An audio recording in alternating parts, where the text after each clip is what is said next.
something along the lines of the seventh round pick is not a giveaway pick. It's your seventh opportunity to make the next 4 months matter. Well, Cameron, we have a few more names here to list off, so we're going to have to let you go. Thank you again for calling in twice today. All right, thanks.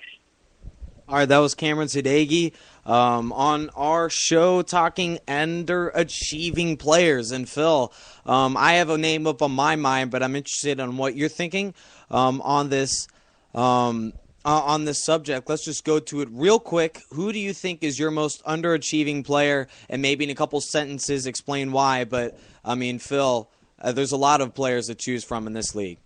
Well, before I get to mine, we do have one posted on the Facebook, and I'm going to apologize, sir, if I butcher your name.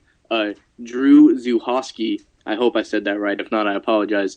He's posted, and this is a great point, saying Colt McCoy is the most underachieving player in the NFL, and I think that's a great pick to go with. And honestly, I don't feel that it's his fault. I think, here's a guy, he was drafted, in the second or third round by Cleveland. Many people thought to be a great fit. And, when he went into his rookie year, Jake Delhomme was the starter. He got injured in training camp. He was thrown into the fire. Here's a guy that when he was drafted, their owner saying, Colt McCoy probably won't see much time this year. They were not prepared to go with him as the starter going into that year. So the fact that he was thrown into it, not the best weapons around him. They're finally starting to get, Greg Little, Trent Richardson, in the game. But what do? They go out and draft a quarterback and slowly push him out. I could definitely see how he's underachieved, especially if you're a Longhorns fan. At the time of him leaving college, had more wins than anyone else in college football history. Whether it be his fault or the organization that surrounded him, Colt McCoy being underachieving is definitely a good pick there, Drew. And I would have to agree, but in the sake of time, I'm just going to real quick go through my selection, and I'm going to go outside of quarterback. I mean, it seems like the quarterback position is the most hyped, and for good reason, because you're the leader of the football team, and you're under the microscope more than any other position. If you fail to get it done, and if your work ethic costs you in the long term, the quarterback position, you're known as one of those guys that completely underachieved. And honestly, it's hard to play for a long time in this league. Let's just get that out of the way. For so many players, I mean, Ray Lewis, perhaps, even with all the marvels, he's underappreciated with all of his work he's made for 17 seasons in the league. It's hard to go for such a long time with the greatest players to ever play this sport.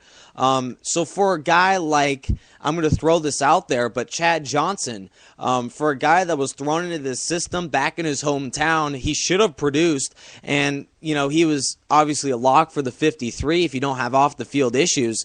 And he was a guy that entered Miami with seemingly, more pride and, whatever it takes to, cuss out on live air, because he said, I think counted 7 swear words in one press conference, over there in Miami. Then obviously, you can include the wife, the incident with the, wife abuse and everything else. His life obviously going on the downward spiral. But for a guy like Chad Johnson, he was put into Miami to be one of those contributors. And it's just one of those situations. I already have him as one of the most underachieving guys in the NFL today just because of this incident. And it was only a month before everyone thought of him as one of those hardworking guys that just had an off year in New England.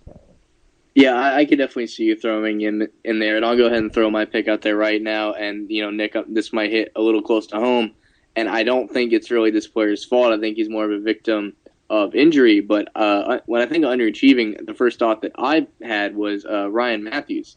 Here's a guy the Chargers are very high on coming out of the draft, to the point where they were okay with LT leaving to find another team. Obviously, he's older, and but they were okay with him, leaving to say this is our guy, this is the next big Chargers running back. And he's shown spurts of great opportunity. He's definitely a great talent. That's why San Diego took him when they did. But I think when it comes to being nagged by injuries, he's injured again for this year. The Chargers fans are definitely starting to wonder if they have to look in another direction with running back, because mainly due to injuries. But Ryan Matthews is greatly underachieved. Yeah, but I feel like the injury aspect, that in a way is out of your control as an NFL player, because it only takes one play, it only takes one wrong move to kind of ruin your season, and in a way ruin your career. You see a lot of guys after injury not really being the same, and unless you're one of those real precise guys that make as much effort as possible to get better in 1 year, maybe guys like Tom Brady or Drew Brees come into mind after a season-ending injury, or a guy that's missed a lot of time. Obviously, Ryan Matthews, I agree with you, Phil, is a great selection. But unless you're at the top of unless you're one of the most overachieving guys, I don't see many guys, let alone NFL players, coming back from injuries such as this. Not many people, let alone players, get back from any injury at all, and become the same athletically right off the bat. But this didn't come up the top of my mind, but I'm sure, Phil, you'll agree. We'll head over to this topic real quick, but I mean, a San Diego native, a guy that was supposed to be and did perform in one of his first few years, was supposed to be one of those guys that was the anchor at his position for the longest time, maybe even, one of the best ever, if everything works out properly. Obviously, that hasn't been the case. This guy is a tremendous talent. In just 1 year, in 2007, he was one of the most dangerous players in the NFL. I'm talking Antonio Cromartie. Now he's doing nothing with the Jets. And I feel like he's the most underachieving player. Let's throw out Chad Johnson. He had a tremendous career. Antonio Cromartie, extremely underperformed so far. And I wouldn't be surprised if in a year or two he's no longer playing in this league. Yeah, he's definitely, more or less a victim of, having all this money and all this fame and not really knowing how to handle it. Here's a guy, he has several, kids. He pays, large sums in child support. Here's a guy that the NFL life might just be a little much for him, and it's definitely affecting his career. And, when stuff like that happens, you're definitely going to underachieve when you don't know how to handle the lifestyle that you've thrown yourself into. And for Antonio Cromartie, it's a bummer as a Chargers fan to have a guy like that so underperform. I mean, I haven't seen a guy recently in the past decade, maybe even longer, who goes from leading the league with 10 interceptions. You don't know, no player in a lot of seasons has had 10 interceptions, if that makes sense. I mean, here's a guy that was an extreme talent, regarded as one of the most dangerous guys with a football in his hands, and he's turned that around. And it all started with the divisional game in 2010, maybe even linking before that. But I mean, for Antonio Cromartie, obviously the downward spiral due to his lack of work ethic, etc. And you could throw McCoy in there. You can throw Matthews in there. Obviously, the quarterback position, way more overhyped. But Antonio Cromartie, certainly his career's gone on the downwards trend. Now, let's transition to a new topic because we're heading towards the latter portions of our show. Phil, NFL predictions. Now, this is a huge topic, and obviously everything is thrown out the window once the regular season begins. Everyone is 0-0, fighting for playoff positioning, but let's just run down the divisions real quick. Who do you feel are the 8 division winners? I know this is putting you right on the spot, Phil, but who do you think is your 8 division winners for the NFL this year?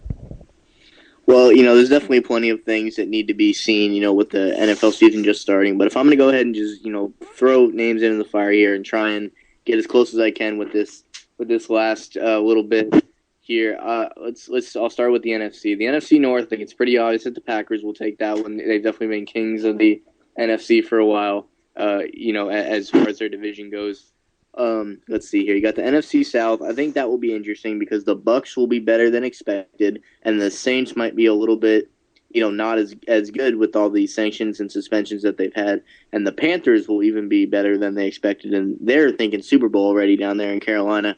But I think the team that has had the most steady consistency in that division would be the Atlanta Falcons. So I could see them winning the South just because, nothing has really changed drastically for them this season. They know what they know what to expect. They don't have suspensions. They don't have injuries. They don't have players that they need to develop. So I'll go ahead and go with Atlanta there. NFC East, you already know it. I'm gonna have to go with the Eagles because I think it's now or never. Jeff Lurie has already said, not exactly Super Bowl or bust, but Andy Reid is officially on the hot seat, and this is the first time that Jeff Lurie has come out so bluntly and said things like that. So I definitely think it'll light a fire under the Eagles to say they could take the the East, and I feel like I'm missing a division. Which one am I missing here?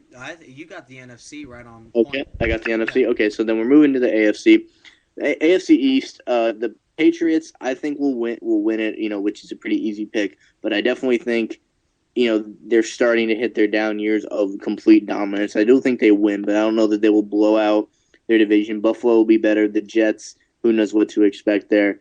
But so that's my pick for that one. The AFC South, it's definitely Houston's division to lose because you don't know how good the Colts are going to be. And like I said, the Jaguars might be heading in the right direction, but I don't think it's enough to dethrone Houston just yet. I almost decide that Houston wins by default.